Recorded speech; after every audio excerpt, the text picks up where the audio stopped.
Inilah mungkin Mbak Syarifah dasar kami ya dari APNI menginisiatif untuk segera diterbitkan yang namanya Indonesia Nickel Price Index. Ya, masa barangnya dari kita kok negara lain yang tentukan harga gitu ya. Ini jangan sampai terjadi seperti apa yang sudah terjadi di CPO. Nah, dalam hal ini kan kita harus memperhatikan bahwa kita ini top 10 loh, kita top global players loh khususnya untuk nikel. Data dari USGS kemarin di 2022 aja kita mencapai produksi 1,6 juta ton untuk nikel. Artinya kita nomor satu. Nah, dari 10 perusahaan top 10 global player nikel, 8-nya sudah ada di sini loh. Nah, sebentar lagi kan jadi 10 ya, 10-10-nya ada di Indonesia. Nah, kayaknya sudah waktunya memang Indonesia harus punya brand sendiri, price sendiri, bahkan pride sendiri untuk nikel. Ya, karena kenapa? Gap perbedaan harga antara bahan baku yang APNI rilis tiap bulan untuk HPM, itu Mbak Syarifah berdasarkan harga LME average 3 bulan. Sedangkan produk-produk olahan nikel, baik NPI, MHP, nikel matte, bahkan dan produk-produk yang diolah dari bahan baku nikel ini menggunakan harga Shanghai tapi on spot. Nah, itu terjadi perbedaan gap sekitar 35-38% kondisinya.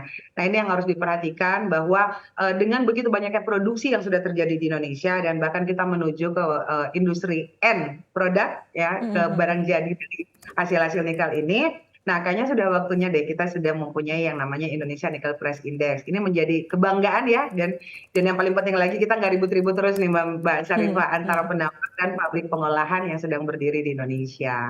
Oke, Gitu sejauh Mbak. ini apakah memang sudah ada komunikasi begitu Bu Medi dengan Bapepti? Kita belum sampai ke Bapepti atau ke OJK atau ke bursa ya, karena saat ini Mbak Syarifah kita masih konsentrasi bagaimana formulasi metodologi yang tepat untuk perhitungan indeks nikel ini. Karena kita nggak bisa berpikir hanya dalam sisi produser ya, karena kita kan the biggest producer ya untuk nikel. Tapi yang harus kita pikirkan adalah market global juga ya, kembali lagi karena produk-produk ini kan masih ekspor ya, jadi mau nggak mau kan kita harus berpikir market user yang ada di negara-negara sana. Nah, bukan hanya usernya juga, tapi bagaimana posisi trading. Dan yang paling penting bagaimana ekonomi globalnya, sehingga tidak memberatkan nanti pada saat kita ekspor atau market di luar mau menerima harga indeks Indonesia.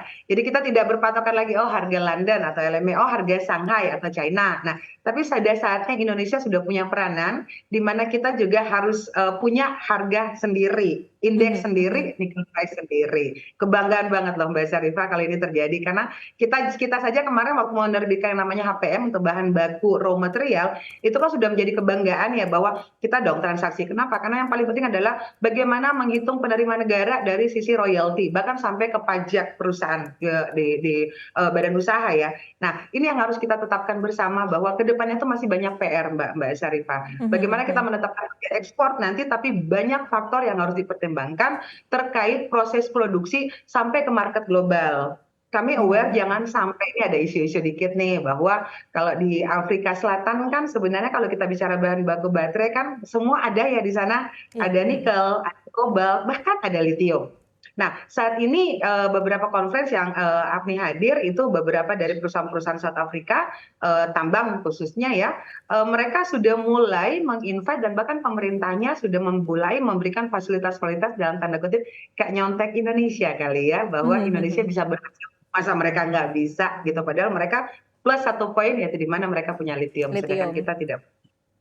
Itu yang harus Oke. dipertimbangkan Mbak Sarif. Oke, artinya tadi tidak hanya dari Filipina saja begitu yang tampaknya juga sudah mulai mengarah ke hilirisasi nikel begitu, tapi tadi negara-negara lain begitu termasuk adalah Afrika begitu ya Bu Medi ya. Sangat menarik tentunya ya, tentu kita perlu bangga begitu terkait dengan hal ini, namun di satu sisi juga kita tetap perlu harus lebih maju lagi begitu ya, artinya tidak segera dibalap juga begitu Bu Medi. Nah, berkaitan dengan hal ini mungkin bisa disampaikan juga terkait dengan progres atau update untuk investasi di sektor hilirisasi nikel sendiri sejauh ini seperti apa Bu Medi begitu ya, mungkin kendala-kendala yang masih dirasakan dan juga progres terkininya seperti apa? Ya, kalau kita bicara hilirisasi nikel, saya belum bisa berbicara hilir. Ya, hilir. Kalau hilir kan produk jadi banget ya, Iya, ulang-ulang betul. kita sampaikan. kita masih dalam proses produksi intermediate, yaitu masih barang setengah jadi ya, masih NPI, masih ferronikel, masih MHP, masih nikel sulfat, bahkan sudah ada menuju ke prekursor ya. Kemarin kita baru selesai menyelenggarakan namanya International Battery Summit yang pertama. Rencananya sih kalau bisa di Indonesia juga ada yang namanya Asosiasi Baterai Indonesia ya. Bagaimana kita bisa berperan lebih dan memberi masukan kepada pemerintah terkait standarisasi baterai. Ya, sekali lagi standarisasi baterai yang katanya nanti kita mudah-mudahan bantu doa kita sudah punya baterai sendiri made in Indonesia ya. Tapi banyak hal yang harus kita pertimbangkan di Mbak Syarifah karena kalau kita berbicara keberhasilan hilirisasi ini ya nilai investasi yang sudah ada yang sudah berjalan ya kalau kita bilang belum sampai 10 tahun kan ya. Hilirisasi ini kita hitung dari 2014 sampai 2015, di atas 2015 ekspor sebelumnya itu kan masih sekitar 31 triliun ya. Di sekitar tahun 2015 lah kalau kita bilang. Mungkin hanya sekitar 21 triliun nilai ekspor khususnya nikel.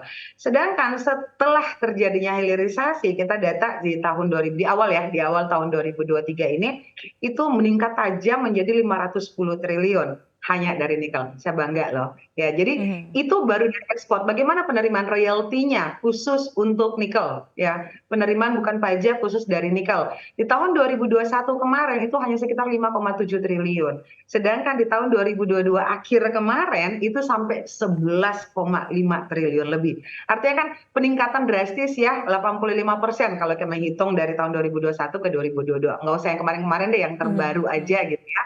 Itu kan sangat drastis, artinya penerimaan negaranya naik luar biasa, kemudian ekspornya juga naik luar biasa, kemudian pabrik-pabrik dan makin banyak pabrik yang masuk ke Indonesia.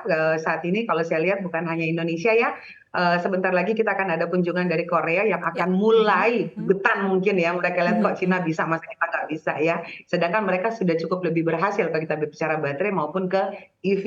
Nah, kita masih mengundang negara-negara lain, semoga bukan hanya dari Asia, tapi bagaimana Eropa, Amerika, bahkan Australia tertarik untuk berkolaborasi dengan Indonesia membangun hilirisasi di Indonesia, Mbak Sarifah.